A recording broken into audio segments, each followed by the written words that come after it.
Welcome to my Lost Ark PvP Bard Guide. I'm GVeaver, and I'll be diving into each of her skills and tactics. If you are not familiar with CC mechanics in Lost Ark, please watch the videos I have linked below. This guide is meant to get you to an intermediate level with Bard. Let's get started. The footage is from a combination of Russia and NA beta. FYI, I'll be referring to the Russian translation for CC mechanics. The NA release might call things like paralysis, debuff, etc. Bard is a support class in PvP.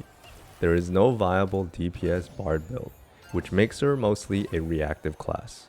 Bards will need to learn how other classes work in order to know what they can and cannot do against different matchups. Bard does not have any variance in viable skills. The skills I'm about to show you is the Bard build. However, there is some flexibility in the tripods. First skill on the list is Guardian Tune. By far Bard's most important skill and one of the most powerful skills in the game. This alone provides damage reduction followed up by shields lasting a total of 16 seconds. On top of that, it provides immunity to 1 hard CC. It's even a super armor with knockdown immunity. However, its drawback is that it has a long 1 minute cooldown. I wouldn't recommend wasting this skill by casting it before an engagement. Instead, cast it when either team begins an engagement. Good players will delay their push if they see this buff pre-casted. Since this skill has a lot of immunities baked in, you can sometimes use this as a bait skill, waiting for a gap closer before casting it. By doing this, you are efficiently trading one skill for two. The second most important skill on Bard is Rhapsody of Light. By casting this on a teammate, it reduces incoming damage by 75% and gives them a shield, but the Bard only gets 50% damage reduction instead during the cast. It also grants knockdown immunity.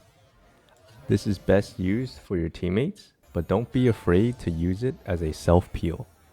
Next on the list is Sonic Vibration, which in my opinion is one of Bard's best peeling skills. It serves multiple purposes. With the wide tripod, it can act as a zoning tool and has a long reach.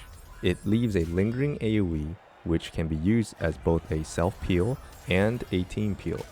After casting it, it can act as a safe zone. By taking the chain vibration tripod, it provides a second knockdown, further improving its utility as a safe zone, which allows it to be paired with heavily tuned right after. Because the skill has knock immunity and is slow to cast, it increases the amount of time the Bard can avoid being CC'd. One particular trick with Sonic Vibration is what I like to call prepping the skill. Since Sonic Vibration requires 2 inputs before it casts, you can perform the first input, cancel, and repeat until you are ready to cast. This will be great if you're unsure if the enemy is ready to attack you. When dealing with a nearby melee, do not cast Sonic Vibration directly on top of either yourself or the enemy. You want to keep yourself protected since Sonic Vibration has a long cast time. After the cast, the enemy can end up behind you. The best placement is casting it in between each other to where you are slightly protected. This method makes sure that the enemy is not right up against you, allowing you to use Sonic Vibration to zone and run in either direction after the cast. This is based on whether the enemy engages or disengages. This placement will allow you to be aggressive without giving up anything in return. Another one of her buffs is Heavily Tuned. It buffs your team's attack speed and attack damage. Every tripod here is a must. The attack speed tripod alone is huge. Classes that require a lot of combos will benefit a lot from this skill, especially with the upcoming 750 Swiftness nerf. However, it's easily interrupted and doesn't provide any immunities while casting. Reason why it's good to cast this right before an engagement or pair it after a sound vibration. Fun fact, however, Heavily Tuned also does AoE damage. So if you knock up someone with sound wave, then cast Heavily Tuned, you can do some extra damage. Heavily Tuned does stagger. So if you are in a tight situation, you can use this as a last resort. Next on the list is March. This, however, is a pretty important skill in my opinion. This skill drops 5 orbs, but it also increases her movement speed. March can be used to zone enemies that are out of position, or cut the map in half to allow 2v1s or 3v1s. You can also march nearby CC targets to allow your team to chase them down, or march in areas where they would likely roll towards. March can also stop advancing enemies to allow your team to reset their cooldowns, or delay established positions for your team to take FOV. Next two are Prelude of Storm and Soundholic. This is her only real combo. Prelude of Storm is used to stun a target, then followed up by Soundholic. Her Prelude of Storm is one of the shortest cooldown hard CCs available in the game. Her Soundholic is one of her highest identity generators as well as damage. I currently prefer Sound Concentration over Raid Tripod simply because when facing higher skilled players, the amount of peels from your Soundholic increases. You may not always have the time to reposition to gain the full potential of Raid's damage. Next is Rhythm Buckshot. This skill has a high skill ceiling. It does a close range knockup and is a low cooldown with knockdown immunity. Because of this, it is one of the best self peels. Next up is her identities: Serenade of Salvation and Serenade of Courage. Salvation gives an AoE heal, and it's a percentage based heal, best used for higher max HP classes. Courage is basically another attack buff. You generally will not be using Serenade of Courage all that much unless it's match point and under 30 seconds. Her identity skill also provides knockdown immunity during the cast.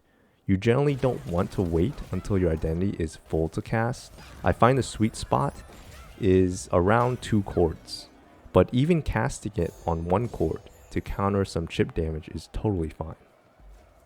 If you cast your identity without gaining a full chord, that chord is wasted. Instead, you are casting your identity at a lower chord. Last skill on the list is Bard's Awakening, Symphonia. It gives your teammates in the area a large shield and reduces nearby enemies' movement speed and attack. It also does a good bit of damage. Do note that its cast time benefits from attack speed buffs, so cast your Heavenly Tune before Symphonia if you're preparing to cast it. Don't wait on the ideal scenario where you shield your entire party and hit all the enemies. Use this to keep momentum in the fight, or if you have all your skills on cooldown. It's also fine to use it if both your teammates die and you are about to be 3v1'd. It can also be used on an isolated target, where no matter which direction the enemy would roll, they would be hit. This zones out the enemy team from peeling your teammates from him. Also, to note, Symphonia gives half a chord, so if you are close to another chord, you can pop Symphonia and get to the next chord, followed up with Serenade of Salvation. Since Bard has multiple knockdown immunities, you can cast them in a chain, one after the other. This will prevent you from being comboed or waste your roll. This, however, requires you to understand other knockdown skills from other classes. So when it comes to self-peeling, you know when you should chain your skills versus not chaining. Enemies that are caught should be auto-attacked, unless you have Soundholic or Heavenly Tune available. Save your other skills for the counterattack. Also, auto-attacks provide stagger immunity. Lastly, utilize the Spawn Fire. The fire does 13 to 15% damage to your current health pool per tick. Therefore, you cannot die by the fire. As your health gets lower, it becomes more beneficial to fight inside the fire. Thanks for watching. I hope that was helpful. Make sure you like and subscribe for more videos like this. Come check me out on Twitch, and I hope to see you for the NA EU release of Lost Ark. Have fun!